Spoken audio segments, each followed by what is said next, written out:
Bara dhalli namaa ija biqilootaa funaanuudhaan soorachaa turee fi bineensota bosonaa adamsuudhaan soorataa fi tajaajila garaagaraatiif oolchaa ture irraa eegalee addunyaa irra jiraachaa jirru kanarratti bu'aawwan saayinsii fi teekinooloojii hedduun argamaniiru.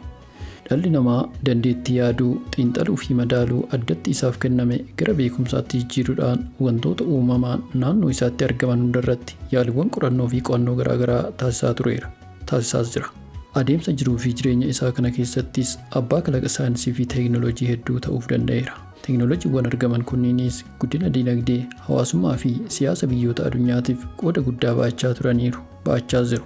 Bu'aawwan teekinooloojii bifa kanaan argamanii fi waggoota dheeraadhaaf jireenya dhala namaa waliin hariiroo cimaa uumuudhaan fulla'an keessaa tokko baayooteekinooloojiidha. Baayooteekinooloojiin adeemsa yookiin mala wantoota lubbu qabeeyyii ta'an garaagaraa yookiin bu'aalee wantoota lubbu qabeeyyii garaagaraa bu'uura godhachuudhaan kutaa qorannoo yookiin laaboraatoorii ammayyaa fayyadamuudhaan haala fi bifa akkasumas adeemsa wal hormaataa fi haala guddina wantoota lubbuu qabanii fooyyessuudhaan qonna keessatti, yaalii eegumsa fayyaa keessattii fi indaastiriiwwan yookiin warshaalee keessatti akka hojiirra oolan taasisuudhaan faayidaa jireenya dhala namaatiif oolchuuf nama dandeessisu jechuudha. Hima biraatiin baayooteekinooloojii jechuun mala saayinsawaa lubbu qabeeyyiiwwan akka biqilootaa, bineeldotaa fi orgaanizimoota xixiqqoo garaagaraa fayyadamuudhaan oomishaa fi oomishtummaan wantoota dhala namaatiif barbaachisoo ta'anii ittiin oomishaman, ittiin fooyyeffamanii fi tajaajila irra ittiin oolan jechuudha. Baayooteekinooloojiin bakka gurguddoo lamatti kan qoodamu yoo ta'u, isaanis baayooteekinooloojii ammayyaa fi baayooteekinooloojii bu'uuraa yookiin baayooteekinooloojii aadaa jedhamuun beekamu. Hiikni isaa immoo saayinsii wantoota lubbu qaban fayyadamuudhaan saayinsii ammayyaa itti dabaluudhaan waan qabatamaa dhala namaatiif bu'aa buusu tokko uumuuf nama dandeessisu jechuudha. Bara durii irraa eegalee hayyooliin keenya raacitii fayyadamuudhaan nyaata fi dhugaatii akka farsoo, daabboo, daadhii fi baaduu qopheessuun itti fayyadamaa turan waan ta'eef seenaan baayooteekinooloojii baay'ee dheeraadha. Saayinsiiwwan ammayyaa dhimma kanaaf oolanis baay'eetu jiru. Isaan keessaa muraasni baayookeemistirii, maayikiroobiyaal baayoloojii, jeenetiksii fa'a.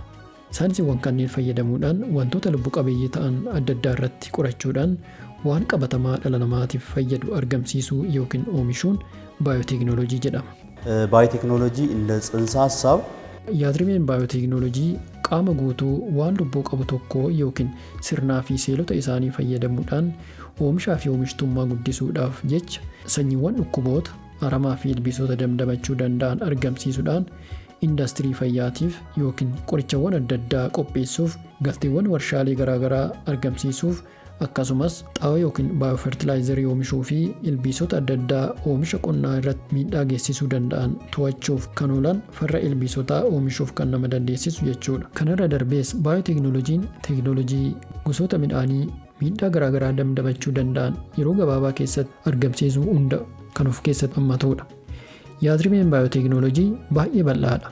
Akka qonnaatti, akka indaastiriitti, akka eegumsa fayyaatti, akka eegumsa naannootti illee kan fayyadudha.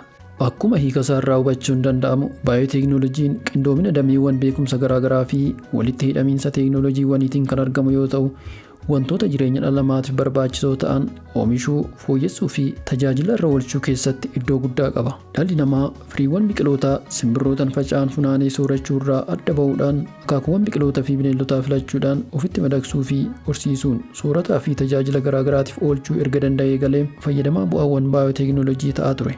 Adeemsa fi bu'aa bayii jireenya dhala namaa kana keessatti biyyoota addunyaa garaagaraatti nyaata fi dhugaatii adda addaa qopheessuuf itti fayyadamuuf jecha akkasumas soorataa fi dhugaatii kanneen yeroo dheeraadhaaf tursiisee itti tajaajilamuuf jecha akaakuuwwan orgaanizimoota garaagaraa kan fayyadamaa ture ta'uunsaa ni beekama. የመጀመሪያው ባዮቴክኖሎጂ ተብሎ በታሪክ seenaa keessatti baayooteekinooloojii jalqabaa jedhamuun kan galmaa'e isa dhaloota kiristoos dura naannoo bara 6000 dura tajaajilaa turedha. Kunis bara namoonni biyya baabilooniyaa har'a Iraaq jedhamuudhaan waamamtu keessaa fi naannoo ishee jiraachaa turan dhugaatii waayinii qopheessuun itti fayyadamaa turanittidha. Naannoo bara 1877 keessa ammoo Luis Paasterii fi Juulius Roobert waliin ta'uudhaan haala guddina orgaanizimootaa xixiqqoo irratti qorachaa turan. Kunis argannoo fi guddina baayooteekinooloojii keessatti iddoo guddaa qaba. Bara 1922tti immoo insuliinii yeroo ammaa kana qoricha dhibee sukkaaraa ta'uun fayyadaa jiru hojjechuun danda'ameera. Akkuma beekumsii fi hubannoon gama baayooteekinooloojiitiin jiru dabalaa fi fooyya'aa dhufeen sanyiiwwan orgaanizimoota adda addaa fi lubbu qabeeyyiiwwan biroo diqaalomsuun Wantoota haaraa tajaajila garaagaraatiif oolu uumuu fi baay'isuu irratti kan xiyyeeffate baayooteekinooloojiin ammayyaa uumamuuf danda'eera. በቅርብ ጊዜ ደግሞ በጣም ዘመናዊ ተብሎ yeroo dhiyoodhaa asitti ammoo akaakuuwwan baayooteekinooloojii baay'ee ammayyaawaa ta'an hedduun hojjetamaa jiru. Isaan keessaa muraasni tiraanskriptoomiksii, pirootomiksii, jeenetik injinaringii kanneen jedhaman akka fakkeenyaatti kaasuun ni danda'ama. Akka fakkeenyaatti jeenetik injinaringii yoo fudhannee ilaalle biqiltuu tokko yookiin gosa midhaanii tokko fudhachuudhaan gosa biraa isaan walitti dhiyaatu waliin walitti fidanii diqaalomsuudhaan akka salphaatti dhukkuboota damdamatuu fi oomisha olaanaa argamsiisu gochuuf nama dandeessisa. Kana malees galteewwan indaastiriiwwan garaagaraatii fi qorichawwan hedduu wantoota lubbu qabeeyyii ta'an irraa oomishuuf kan nama dandeessisu jeenetik injinaringiidha waan ta'eef yeroo ammaa adunyaan bal'inaan itti fayyadamaa jira. Tiraanskriptoomiksii kan jedhamu immoo adeemsa meetaaboolizimii lubbu qabeeyyiiwwanii qorachuudhaaf kan nama dandeessisu waan ta'eef saayinsii rakkoo fayyaa sirna meetaaboolizimiitiin wal qabatee karaa uumamaa yookiin sababoota adda addaatiin mudachuu danda'u yaaluuf kan nama fayyadudha. Damee isaatiinis yoo ilaalle gosoonni baayooteekinooloojii baay'ee hedduudha. Fakkeenyaaf baayooteekinooloojii qonnaa, baayooteekinooloojii fayyaa, baayooteekinooloojii indaastirii, baayooteekinooloojii naannoo yookiin envaayiroomental baayooteekinooloojii, baayooteekinooloojii fayyaa beeyladootaa yookiin veterinarii baayooteekinooloojii fi kanneen kana fakkaatan hedduutu jira waan ta'eef himanii fixuuf nama rakkisa.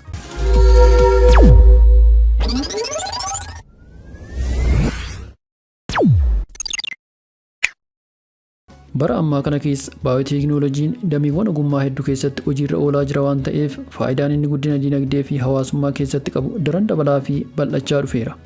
Haqa kana bu'uureffachuudhaan faayidaalee baayooteekinooloojii irraa argamu qooddachuuf jecha biyyoonni addunyaa hedduun tattaaffii olaanaa taasisuu irratti argamu. Bifuma kanaan biyyoonni akka Ameerikaa, Chaayinaa, Kooriyaa Kibbaa, Hindii fi Afrikaa Kibbaa hojiiwwan baayooteekinooloojiitiif xiyyeeffannoo guddaa kennuudhaan wabii midhaan nyaataa fi eegumsa fayyaa hawaasa isaanii mirkaneessuudhaan faayidaa olaanaa galmeessisuu irratti argamu. Biyya Ameerikaa fi Chaayinaa qofa akka fakkeenyatti kaafne yoo ilaalle faayidaan isaan gama baayooteekinooloojii qonnaatiin argachaa jiran baay'ee olaanaadha. Biyyoota kanneen keessatti humni namaa hojii qonnaa irratti bobba'ee lakkoofsaan xiqqaa yommuu ta'u, baayooteekinooloojii qonnaa fayyadamuudhaan uummata biyyoota isaanii miiliyoona hedduutti lakkaa'amuuf wabii midhaan nyaataa fi eegumsa fayyaa hawaasaa mirkaneessuu irra darbanii biyyoota addunyaa gara biraa gargaaruu akkasumas oomisha isaanii gabaa addunyaatti dhiyeessuun galii olaanaa argachuu irratti argamu. Gama biraatiin baayooteekinooloojiin ga'ee oomishaa fi oomishtummaa qonnaa guddisuu fi qooda eegumsa fayyaa keessatti qabuun alattis naannoowwan sababa mancaa bosonaa, faalama qilleensaa fi sababoota gara birootiin miidhaman damdamachiisuu keessatti illee shoora olaanaa taphata. Yeroo ammaa kana beekumsa gama baayooteekinooloojiitiin jiru hojiirra oolchuuf jecha biyyoota Afrikaa hedduu keessattis sochii bal'aan taasifamuu irratti argama. Biyyoota Afrikaa kanneenis sadarkaa fi haala itti fayyadama bu'aawwan baayooteekinooloojii isaanii irratti hundaa'uun iddoowwan gurguddaa sadiitti qooduun ilaaluun ni danda'ama. Isaan jalqabaa warreen injinaringii sanyii yookiin jeenetik injinaringii fayyadamuudhaan oomisha adda addaa oomishuun gabaarra oolchan biyyoota akka Gibxi yookiin Misir, Burkina Faasoo fi Afrikaa Kibbaati. Biyyoonni ramaddii lammaffaa keessatti argaman ammoo Taanzaaniyaa, Maalaawii fi Zaambiyaa yoo ta'an xiyyeeffannoo isaanii haala guddina tiishuuwwan biqilootaa yookiin tiishuu kaalchar irratti taasisuun hojiiwwan garaagaraa hojjechaa warreen jiranidha. Biyyoonni akka Keeniyaa, Gaanaa fi Ugaandaa immoo injinaringii sanyii yookiin jeenetik injinaringii irratti qorannoo fi qo'annoo bal'aa warreen taasisaa jiranidha. Gama biraatiin xiyyeeffannoo qorannoo isaa fi faayidaa isaa irratti hundaa'uun baayooteekinooloojii iddoowwan garaagaraatti qooduun ilaaluun ni danda'ama.